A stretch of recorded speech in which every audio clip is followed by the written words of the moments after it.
श्रीगंगानगर जिले के घड़साना उपखंड मुख्यालय पर बुधवार को धारा 6A के तहत जारी बेदखली आदेशों के विरोध में किसानों का गुस्सा सड़कों पर उतर आया। कांग्रेस विधायक शिमला नायक के नेतृत्व में हजारों किसान, महिलाएं और ग्रामीण उपखंड कार्यालय पहुंचे और प्रशासन के खिलाफ जोरदार प्रदर्शन किया। पूरे क्षेत्र में किसान एकजुट नजर आए और बेदखली की कार्रवाई पर तत्काल रोक लगाने की मांग को लेकर जमकर नारेबाजी की। प्रदर्शन के दौरान किसानों ने उपखंड अधिकारी दीपक चंदन के माध्यम से मुख्यमंत्री के नाम ज्ञापन सौंपा। ज्ञापन में मांग की गई कि धारा 6A से जुड़े मामले पर सर्वोच्च न्यायालय के निर्देश पर गठित हाई पावर कमेटी का अंतिम फैसला आने तक किसी भी किसान को बेदखल नहीं किया जाता। साथ ही क्षेत्र की अन्य समस्याओं से जुड़ी विस्तृत रिपोर्ट भी राज्य सरकार तक पहुंचाने का आग्रह किया गया।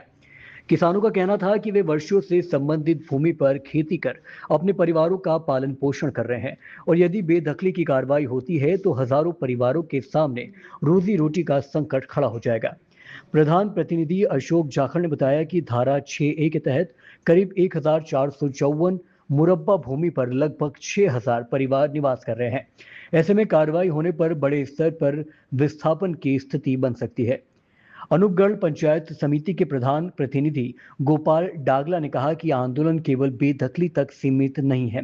किसानों ने सिंचाई के पानी, पेयजल व्यवस्था, गोचर भूमि की सुरक्षा और धार्मिक स्थलों से जुड़े लंबित मुद्दों को भी सरकार के सामने उठाया और उनके शीघ्र समाधान की मांग की। सभा को संबोधित करते हुए विधायक शिमला नायक ने कहा कि कांग्रेस किसानों के अधिकारों की रक्षा के लिए उनके साथ मजबूती से खड़ी है। उन्होंने प्रशासन से बेदखली आदेशों पर तत्काल रोक लगाने और किसान के हितों की सुरक्षा सुनिश्चित करने की मांग करते हुए चेतावनी दी कि यदि सरकार ने जल्द सकारात्मक निर्णय नहीं लिया तो आंदोलन को पूरे क्षेत्र में और व्यापक किया जाएगा। संभावित कानून व्यवस्था की स्थिति को देखते हुए प्रशासन ने उपखंड कार्यालय के बाहर कड़े सुरक्षा इंतजाम किए थे। बैरिकेडिंग के साथ करीब 70 पुलिसकर्मी तैनात रहे। डीएसपी, घड़साना थाना प्रभारी, अनूपगढ़ थाना प्रभारी सहित वरिष्ठ प्रशासनिक और पुलिस अधिकारी पूरे समय मौके पर मौजूद रहे और हालत पर नजर बनाए रखी। इस आंदोलन की एक खास बात महिलाओं की बड़ी भागीदारी भी रही। विधायक शिमला नायक की अपील पर बड़ी संख्या में महिलाएं प्रदर्शन में शामिल हुई और किसानों के साथ एकजुटता दिखाई। आखिर में विधायक शिमला नायक के नेतृत्व में प्रतिनिधिमंडल ने उपखंड अधिकारी दीपक चंदन को मुख्यमंत्री के नाम ज्ञापन सौंपा। ज्ञापन में सभी मांगों की रिपोर्ट राज्य सरकार तक भेजने का आग्रह किया गया।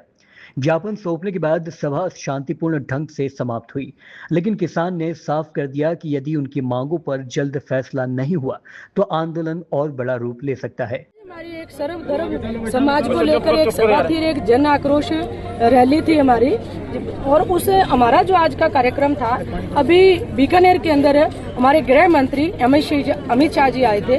उन्होंने एक आदेश या एक मौखिक तौर पे वो कह के गए थे अंतर्राष्ट्रीय सीमा को लेकर, और उसके बाद गंगानगर के जो कलेक्टर महोदय उन्होंने एक आदेश जारी किया था कि हमारी जो बॉर्डर की 0 लाइन से लेके 50 किलोमीटर का जो हमारा क्षेत्र है, जो लगभग मेरा तो विधानसभा क्षेत्र टोटल है वो बॉर्डर पे बसा हुआ है, तो उसके अंदर चाहे वन विभाग की भूमि है, चाहे जोत पायदान की जगह है, चाहे गोचर भूमि है, चाहे 6A की जो हमारी जमीनें हैं, तो वो अतिक्रमण का नाम देकर उनको हटाने का प्रयास किया जा रहा है। और वो ऑर्डर जो मैंने पढ़ा उसमें कलेक्टर महोदय ने जो संबंधित अधिकारी हैं उनको दिशा निर्देश दे रखे थे कि आप 8 तारीख तक जो जितना भी जो अतिक्रमण का क्षेत्र है उनको चिन्हित करें, चिन्हित करने के बाद ये अतिक्रमण हटाएं। उसका हमारा विरोध है और कलेक्टर महोदय से भी कहना चाहते हैं, सरकार से भी कहना चाहते हैं कि 6A में तो लगभग 1188 मरबे हैं, 6000 से ज्यादा के लोग हमारे बसे हुए हैं, उनकी छत छीनने का आप लोग प्रयास कर रहे हो।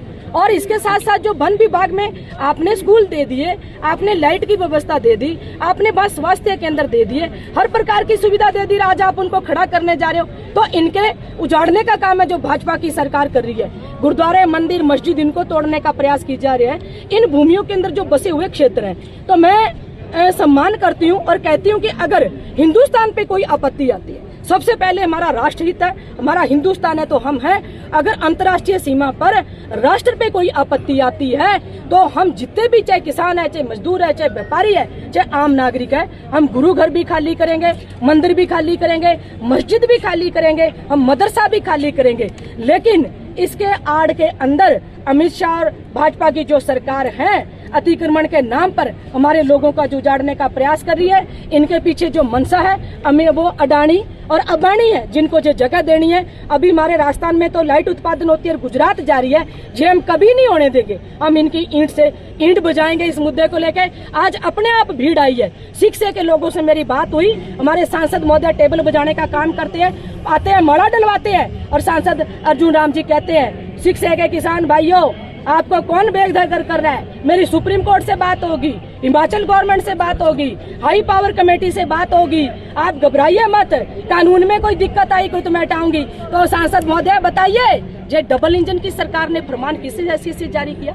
जब मोदी की सरकार ने इतना आपको पावर दे रखी है, तो अब तक जो शिक्षे के जो हमारे लोग तो इनका जो मालिकाना हक है वो मिल जाना चाहिए था। और इसके साथ साथ हमारा जो स्थानीय मुद्दा था 4 में से 2 समूह पानी का, बिजली का, और जो चोरी हो रही है, नशा है, इन विभिन्न मुद्दों को लेकर आज हमारी विशाल सभा थी। अगर हमने मुख्यमंत्री जी के नाम एसडीएम साहब को ज्ञापन सौंपा है। हमारी मांगे अगर सरकार ने नहीं मांगी है तो अगला जो प्रोग्राम होगा वो आप भी देखना और हम भी देखना। इन भाजपा बड़ों की मैं ईंट से ईंट बजा दूंगी। भाजपा के जो स्थानीय नेता हैं, पाकिस्तान के अंदर गुरुद्वारा टूटा उसका तो पुतला फूंका, अमित शाह का क्यों नहीं फूंका? आपके घर के अंदर आग लगी हुई है, कितने भाजपा के नेता हैं वो आपके जमीन पे आए हैं। तो मैं इन लोगों का विरोध करती हूँ, मैं मेरी जनता के साथ खड़ी हूँ। अगर एक घर पे भी पंजा चला तो सबसे पहले शिमला नायक उस जगह खड़ी रहेगी, 1 इंच जगह नहीं हम देंगे। पुरजोर तरीके से भाजपा का विरोध करेंगे। इन मांगों को लेकर आज हमारा विराम।